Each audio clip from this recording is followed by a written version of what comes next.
Hello, and welcome to Watershed Moments.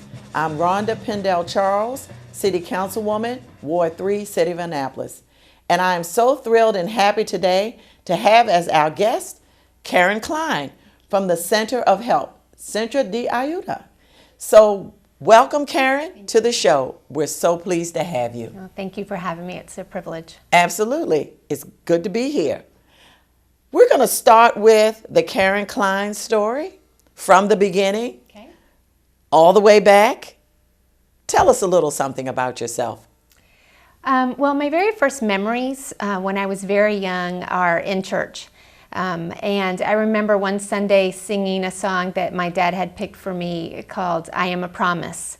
And so I was very young, singing in front of the congregation, and those words have really resonated with me for many years since then. And so just that, participating in church and having that kind of community surrounded. And where did all this happen? That was in upstate New York. That's where I was born. And so lived there until I was 8 years old in different parts of it, because as a minister, you're moved every several years. So, but between Pennsylvania and upstate New York. Okay. Where'd you go to elementary school? There in Pennsylvania, in Great Bend, Pennsylvania. And I recently took a trip up to see my dad. He stays in his cabin up in the mountains in the summer, and I took my daughter by the old school. It's something else now, and it's this little town, but yeah. So what was the name of the school? You know, I don't know. I guess it was Great Bend Elementary. Small town. Yeah, very small town. Just two little general stores on the end of each side of Main Street, and that was it. And that was it? About what was the population? I don't know. Small. It was small, and then the parsonage burnt, and so we actually moved to Florida when I was 8 years old, and my father got out of the ministry and went into construction and became a contractor in the state of Florida, because we'd always vacationed there, camping. He would take, I'm the youngest of five, so you can't afford, resorts, so we always went to Florida camping for a while. So we moved to that area, to Brooksville, when I was in third grade. So what is Brooksville near?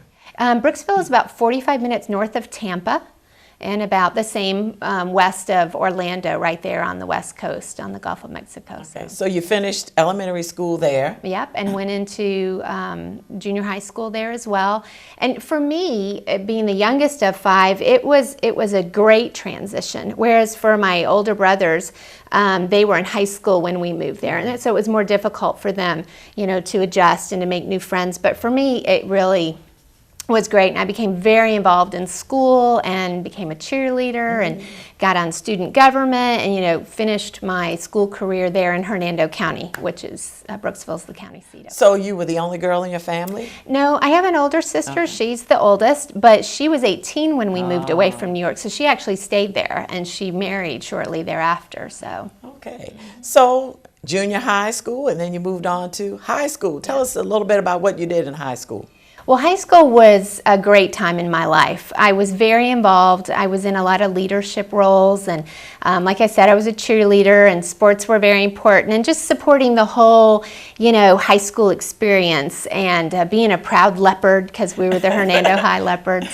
And, there's nothing like the feeling of cheering on a Friday night at a football game. Oh, absolutely. And, but being involved in student government and with different other clubs and organizations, and that really allowed me, my family's not very well off, and 5 children, and so all of those leadership roles that I took on actually, allowed me to go to girls' state and different things in high school, and I was in the Miss Florida teen pageant. Oh, wow. So, and all that led to a full scholarship to college, so that was such a blessing. Oh, wonderful. Wow. So tell us a little bit about the Miss Teen pageant. It was interesting. I'd never been in anything like that before. I was not a pageant girl, and this was more of, it was beauty, but it was also your civic responsibilities, community service, talent, and whatnot. And so it was a weekend in Orlando, and with a lot of girls who had done a lot of pageants. So it was a real learning experience. But I had a great time, and the Rotary Club in my town sponsored me to be able to go. And so that's my first memory of Rotary, and how they support the community and different people. And I ended up finishing first in the interviews, and I ended up being in the top 25, and my roommate actually was in the top 5, so I got to see her go on. So it was just a great weekend and a great experience. Oh, absolutely. We haven't had a pageant person on the show, but thank you so much for sharing that with us. Now, that catapulted you to college. It did. And college was, I went to Troy State University in Alabama, so moving 6-7 hours away from home, and having the scholarship, the George C. Wallace Leadership Scholarship that was afforded to me, and I didn't even apply for it. I mean, I guess if there's one common thread in my life, it's that I've always known that the Lord is taking care of me in the different situations, because I did what I knew I was supposed to do in high school, but while I joined the Marine Corps 2 weeks before graduation from high school and went into the reserves, I left the morning after graduation. I had long blonde hair, and like I said, I'd been a cheerleader. Well, we cut my hair really short the day before graduation, and when I gave the speech graduation night, because I was the president of student government, everybody was like, oh my word, who is this? They'd never seen me with short hair, and that's when I announced that I had joined the Marine Corps and that I was leaving the next morning. And my family's very patriotic. I have 3 older brothers, one who was in the Air Force, but my dad was just so thrilled to know that one of his children were going to go in the Marines. And so that whole boot camp experience was something. And being at Parris Island for the summer after my senior year, June, July, and August, going through those 10 weeks of training and doing things I'd never imagined I would do. And the moment I got off the bus, the drill instructors knew, here's somebody who's not, fits the normal military look. I brought my curling iron with me, for crying out loud, which they took away from me. But I've always been able to adjust, and so I learned the game that we were playing that summer and worked really hard. And during the time I was there, the college actually contacted my parents and said, we need a little bit further information, and we need to do an interview with your daughter because we're recommending her for a scholarship. So, that I had not even applied for. And so the Marines allowed, because you're not usually allowed to have phone calls during boot camp, but considering the situation, they allowed it. And I had my interview over the phone, and then I was awarded that scholarship. And then coming out of boot camp, I graduated 2nd out of 69 girls and was meritoriously promoted. So it was a great learning summer, and I came out tough and ready to go. So how long were you there for? During the summer for boot camp, and then I went home for about 10 days and then left for college. Because I was in the reserves, the following summer was when I went away to my admin school for job training. So that's what they do with reservists. You don't go from boot camp directly to your training school. You go to college. And then the next summer, you're able to go through your other training. So that's what I did the second summer of college. Went through that. So that was an experience, especially a female during that time, and they weren't accustomed to that, I'm sure, as well. So it sounds like you adjusted very well, and you went to Troy that fall. Tell us a little bit about your first year at Troy. Troy State was interesting. It was, my first opportunity to be away from home and all those things. And I became a little sister to a fraternity. And so, it exposed me to some things I might not have otherwise been exposed to. But I worked hard in my classes. I went thinking I was going to be a journalism or communications major. And I met someone that first semester who was criminal justice was theirs, and I would read his books sometimes, and that's so interesting. And so I changed my mind that first semester and said, I'm going to be a criminal justice major as well. So that was my major, and Spanish was my minor. Oh, okay. And so then on one weekend a month, I would go and do my Marine Corps drill. So okay. So your the next summer, you had your reserve assignment. Yep. And where were you during that time? I went to Camp Lejeune, North Carolina.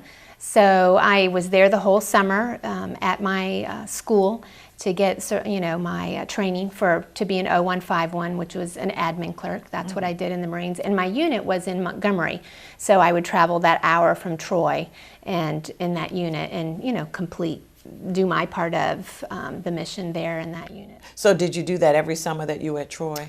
No, then the following summer, you go away for 2 weeks, and then the following summer as well. So the first summer that I wasn't away at a school or at boot camp, we went to North Carolina, actually. I had then been transferred to Orlando to a transportation unit, and so we took a whole convoy of deuces and 5-ton trucks up 95 to Camp Lejeune, and that's where we were for 2 weeks. And so that was swamp training. And then the following year, we did desert training. We all flew from Orlando to 29 Palms, California. And so we did desert training for 2 weeks. Wow. How exciting. Yeah, it was different, to be sure. Very different. Very different. Now, you finished Troy. Then what? I got married and moved to Tucson, Arizona. And I was a probation officer out there. Oh. So, and my ex-husband was a police officer. So we did that law enforcement thing. So. Wow. Yeah. So how long were you in Arizona? 3 years. Okay. Yep. All right. And how was that experience as a probation officer? It was really good, actually. I was in the investigations unit, so I wrote pre-sentence reports. So I would interview the potential probationer and go through their background and everything and do all that. Sometimes they were already released, or sometimes I would have to go over to the jail, do home visits, contact their first grade teacher, just all that. Then compile it, put it into a pre-sentence investigation report, and then go into the judge's chambers and recommend what I thought the sentencing should be. And so I'm 21 years old and I'm doing this, and so it was a great experience. And I would say to some of the people that I met that would come into my office, it's by the grace of God that I sit in the chair that I do, and you sit there, and so there's no judgment here, and there's just just share with me. Let's look at where you're going to be headed from here, and what we can do, to impact your life in a positive way and move you forward. Yes. Yes, justice has to prevail, but we also need to move you forward as a productive citizen. Certainly, certainly. Now, you went on to? I left Arizona and moved back to Florida for a short time, and then moved on to Fort Devens, North Carolina. And my first marriage ended, and so in the interim, I married a Green Beret and moved to Massachusetts. He was stationed at Fort Devens. And I got my master's degree while we lived there, and he was in the first Gulf War. And so while he was away, I just became very involved in the military community. I was elected the mayor of the post. And so I got to do a lot of, interacting with the higher echelon on post and kind of being the liaison in the middle between the community and. I've never heard of a mayor on post. Yeah, military bases have that, so that, there's a person of contact and there's a little council and all that. Wow. So, at least in the Army when okay. We were, so. Wow. Yeah. Now, then what?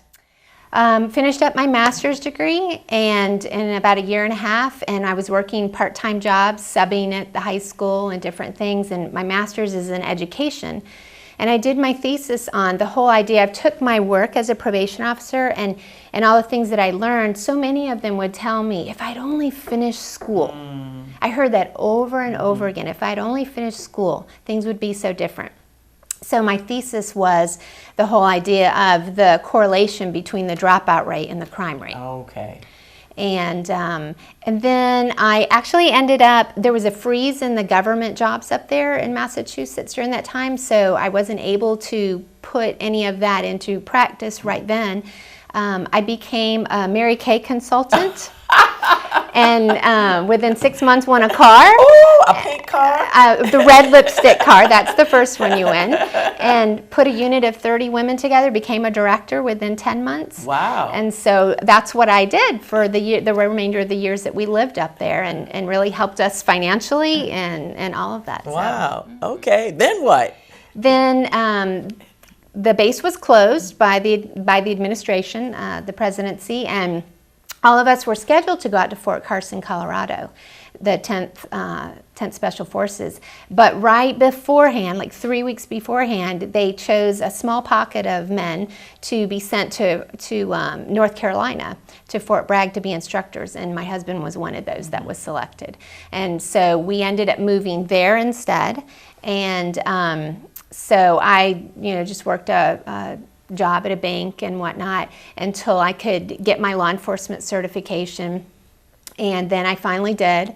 In that process, it's going to sound very strange, I had fallen during the winter up in Massachusetts and had hit my face on the car as I fell.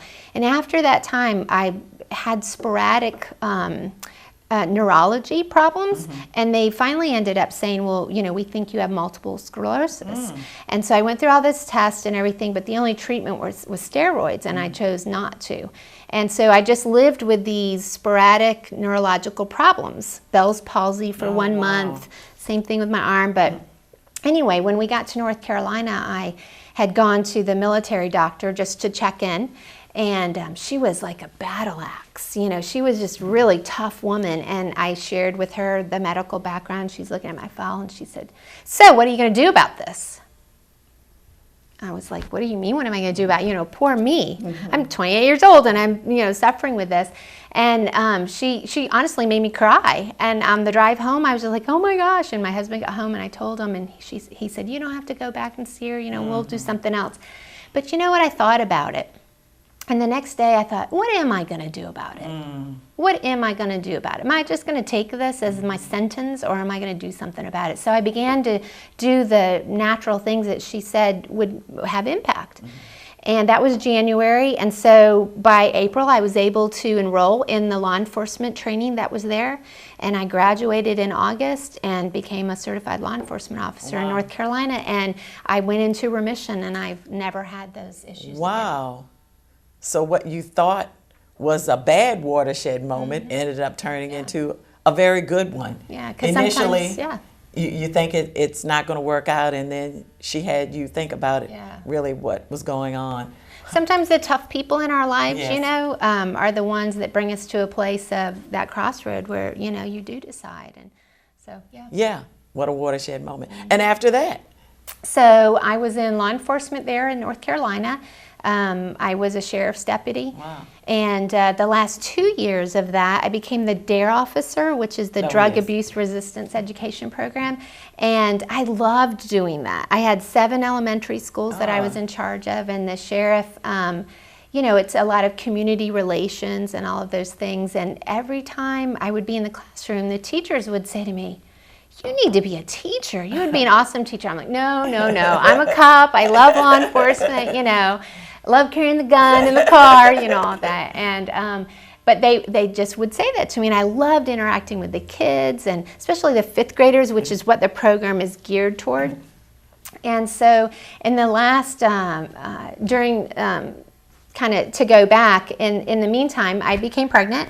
And during that time, my husband actually left me during my pregnancy, and he moved to Washington, D.C., and we remained married, but it was obviously not the ideal situation. And so when she was 4 months old, we divorced. And so I was raising a child on my own, and a law enforcement officer to boot. And in a year and a half's time, I went to 6 funerals of fellow officers within an hour radius. And I just began to think, as a single parent, and one morning at 4:30 in the morning, I was on a drug bust with my fellow officers, and because I spoke Spanish, a lot of times I was taken along, and plus because I was a female. And that was your minor in college. Right, right. And so that morning, we were kind of getting the rundown of what we were going to do, and we were in our cars, and she kept being on my mind. And I realized, they sent me to the back door of this place, and they were flushing these drug dealers known to have weapons and everything out the back. And I realized that my mind needed to be exactly where it needed to be. Right. And so those were kind of the seeds that began to be planted. And so eventually I transitioned out of law enforcement. I left North Carolina and moved to Georgia, and I went into teaching. And so for the next 15 years, I taught in different situations. And you moved on to... Moved on. Yeah, and have been a single mom for that entire time, and raised my daughter, not alone, but, you know, as a single parent, and not always having all the finances that one would think that they need. But again, just seeing, you know, the provision there, and eventually being called to the mission field, which is unheard of for a single mom. But, you know, selling everything here and leaving this country and taking her overseas to the jungle of South America. Wow. And running a missionary school there was just something that I would have never have imagined that I would do. But that's how the Lord does it. He takes all the pieces of the puzzle, you know, the diversity of your background, and just begins to mold it and shape it and put you in a place where you can have impact and where you can serve, and, you know, and all those things. So. Tell us about your service in South America. So I ran a one-room schoolhouse, 1st through 7th grade, and in the jungle of Venezuela in Puerto Ayacucho. And I was the first single parent ever allowed to go to the mission field under this mission board. And it was an amazing experience. No day was the same. It was difficult. It took me 2 months to even go into this hut where you were to buy your meat. The moment I was able to do that and actually, you know, take the meat that, you know, he had taken out of a warm case, and then he put it through a grinder twice, because my missionary friend said, always make sure, dos veces, you know, because there's flies all over and everything, you know, and that just makes sure everything gets ground up really well. So when I was able to do that, I was like, okay, now I'm a real missionary. I've made it through. And just, you know, being in the Spanish culture. And I think the thing that I learned the most was when I got there, you know, you have a way of thinking, right? Because of the way you've been raised and the community you're in, the country you're from. And that became challenged, my thinking. You know, I was like, you know, catching myself making judgmental statements, and then realizing, you know what, there's many ways to do something. And while we might have a way of doing something in America, that doesn't mean it's the only way. Right. It's just a way. Right. And so learning the culture, learning the people, learning there's other ways, and really gleaning from that culture some very important lessons about relationships. The Latino community, they're very relational.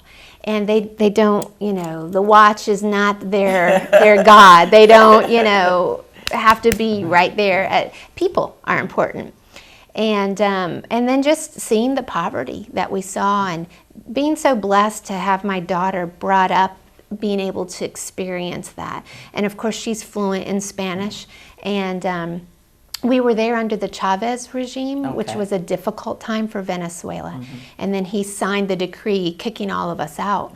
So after selling everything here and moving there with all that we had, 15, you know, suitcases, and having a home there, you know, I lost it all because he took it from all of us and told us we had to get out. And so 2 days before the decree was up, you know, we left under the direction of our mission board. And you came back to Georgia to nothing, because I didn't have anything. So we stayed in a mission house that a church had, and began to seek, you know, what is it we're supposed to do. So I felt led we went to Spain, raised the money, and went actually not under a mission board, but just on our own, and with the blessings of several churches in the community and the Christian school that I used to teach at. And so went to Spain, and within the week of arriving there, I began to have electrical shocks up and down my arm, and pain and everything.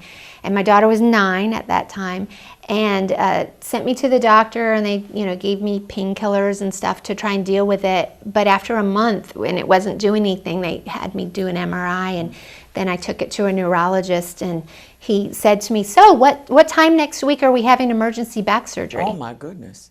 And you can imagine the look on my face, you know, and he's telling me all this in Spanish, and the missionary friend that I took with me, you know, we were just shocked. And so he could see the shock on my face. So he said, "Don't worry," in his best English, "Don't worry, expert." Oh. You know, and I'm like, okay. So that was on a Friday, and then the following Thursday, I did have emergency back surgery. Wow. It cut my throat and went in, and I have a titanium prosthetic there my goodness. that holds my spine together. Wow. And it was an amazing growing time spiritually for both myself and Victoria. She was 9, and she faced the possibility of losing the only parent she had, and so amazing growing experience. Wow. So you came back to the States after that. Yes, spent that year there, but then returned to the United States, went through a year of just renewal, regrouping, rehab for my back, and then went on to Costa Rica to language school, and then on to the jungle of Peru, where I became the administrator of a jungle school for missionaries. All right. Spent more years in the jungle, and then returned to the United States after a total of 6 years being abroad. Okay. Now, at some point, you came to Annapolis. Yes. So my daughter was in high school when we came back. I opened up an education center there, a nonprofit, and was doing wonderfully with that and bringing a lot of the skills and things that I had learned to that. But between her junior and senior year, she had decided I don't want to go to a school here in Georgia, and I was fine with that. And so she said, "I know this would mean a lot for you, but I don't want to be far away from home." And we're very close given our situation. And so she said, "Would you consider selling the house and moving to nearby wherever I choose?" And I said, "Of course I will." And so, long story short, she ended up receiving and taking a scholarship that Washington College in Chestertown offered her. Oh, on the Eastern Shore.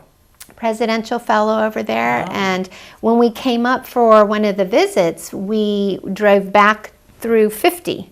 And she said, "Oh, look, Mom, the Naval Academy. We should stop and just look at it." And as many times as I've been up and down the Eastern Seaboard, never been to Annapolis. So we pulled in, we went to the visitor center, and Bob, who was great that day, I remember the man's name, he said, "Oh, you should eat at such and such a place." And so we walked down Main Street, ate there, and I said to her, "We don't have to go back to Georgia today. Why don't we spend the night?" So we went back to Bob, and he told us where to stay. And those were the beginnings of, I think this would be a great place for me to put down my roots. So indeed, that's what I did. And so I live here in Eastport, and she's over in college, and of course she comes home on breaks. Oh, yes. So tell us about the Center of Help. So the Center of Help is an amazing resource center that helps the Latino and other immigrants in the community. We honestly, every day is different because we help them with whatever issues that they have. Sounds like Venezuela. It does. and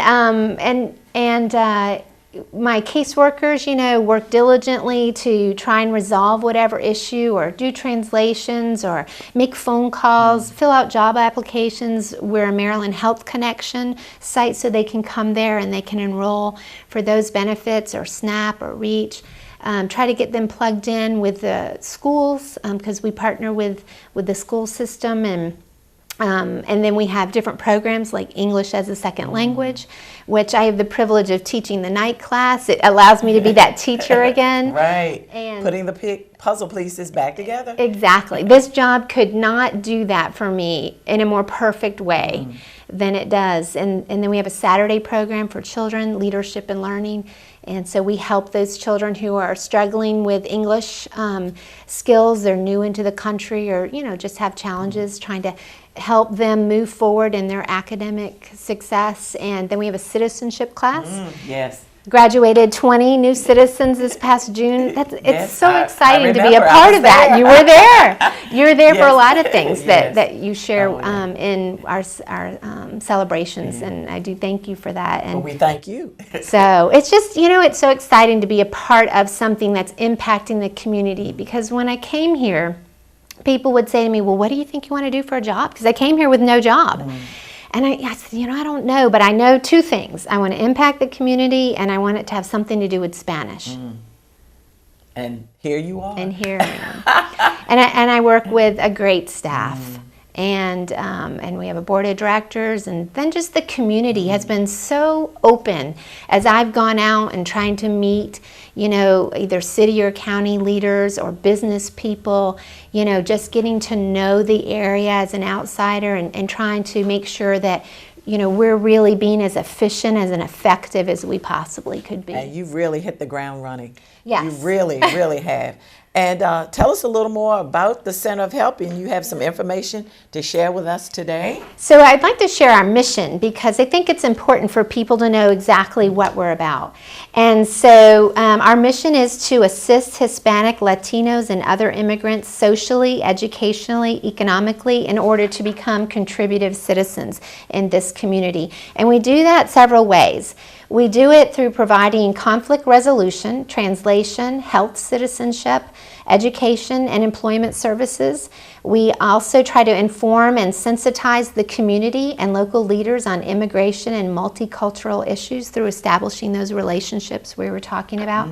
And lastly, to advocate, you know, on behalf of the immigrant community, to advocate for them by representing their interest in cultural integration and English access. And I see your partners are the City of Annapolis, Yeah. Anne Arundel County, and Anne Arundel County Public Schools. Yes, Perfect. wonderful partners. Yes.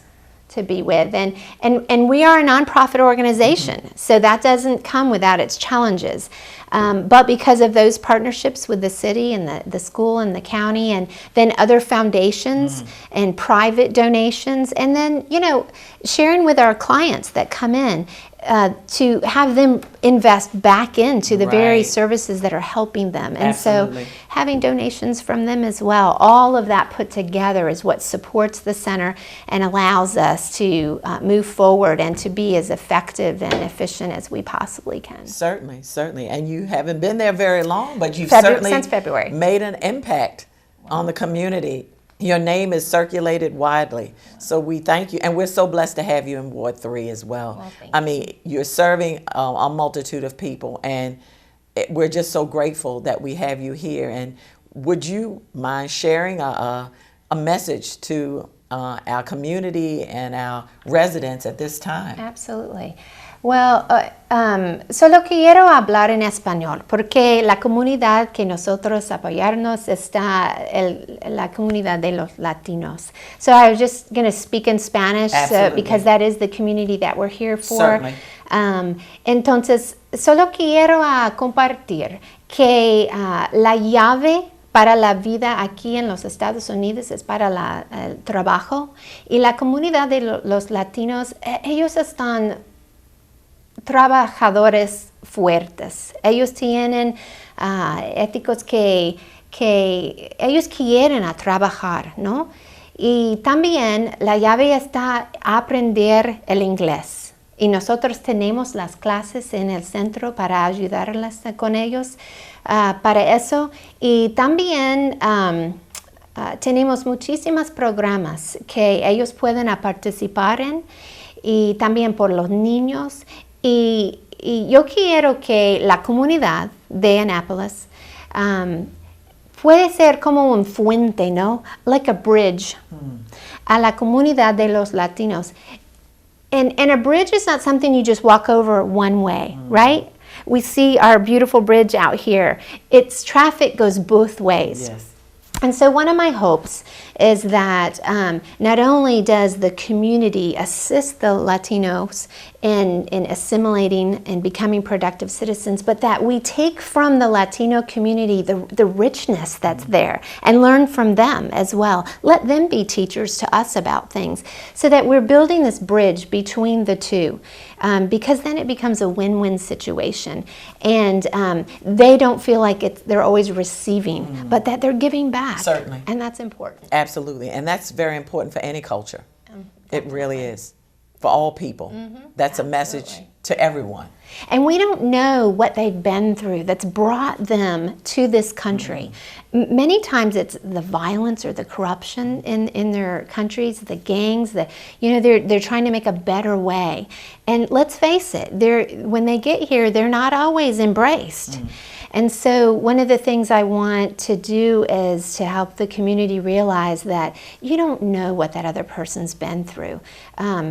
until you've walked in the shoes, save your judgments for another day. Certainly. Look at it as, what can I do to invest in these people, to give them the same opportunities that I was afforded and that I, have the benefit of having. So that, that's our hope. Absolutely. And that's the hope for all of our residents and citizens here. We want the best and the best to come out in everyone. Right. And that's so very important. And we so thank you very much, Karen, for appearing on Watershed Moments and for being an integral part of our community and the service that you give. Thank you so very much. And thank you for watching Watershed Moments.